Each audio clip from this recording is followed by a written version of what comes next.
నువ్వు హరీష్ రావు కోమటిరెడ్డి వెంకరెడ్డికి కాలి గోటికి సరిపోరు. నువ్వు ఆయన కేసీఆర్ అల్లుడని చెప్పి ఆయన లీడర్ అయ్యిండు. నువ్వేమో కేసీఆర్ కొడుకని లీడర్ అయినావు. మా నాయన ఏం చేస్తాడు? వ్యవసాయం చేసుకుంటాడు. ఎట్లయినా నేను 5 సార్లు ఎమ్మెల్యేకి ఒకసారి ఎంపీగా.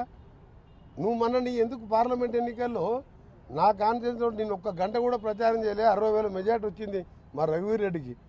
నువ్వు సిరిసిల్లలో 10,000 కోట్లు అభివృద్ధి చేసుకున్నావు కదా, 6,000 మైనస్ ఎందుకు వచ్చింది? 6,000 బండి సంజయ్కి లీడ్ ఎందుకు వచ్చింది? బీజేపీతో కుమ్మకైనా లేకపోతే ప్రజలు నీ ముఖం చూడలేక వేరే పార్టీకి ఓటేసినా? నువ్వు హరీష్ రావు కోమటిరెడ్డి వెంకరెడ్డికి కాలి గోటికి సరిపోరు. నువ్వు ఆయన కేసీఆర్ అల్లుడని చెప్పి ఆయన లీడర్ అయ్యిండు. నువ్వేమో కేసీఆర్ కొడుకని లీడర్ అయినావు. మా నాయన ఏం చేస్తాడు? వ్యవసాయం చేసుకుంటాడు. ఎట్లయినా నేను 5 సార్లు ఎమ్మెల్యేకి ఒకసారి ఎంపీగా. నువ్వు నీ ఎందుకు పార్లమెంట్ ఎన్నికల్లో నా కాన్ఫిడెన్స్ నేను ఒక్క గంట కూడా ప్రచారం చేయలే. 60,000 మెజార్టీ వచ్చింది మా రఘువీర్ రెడ్డికి.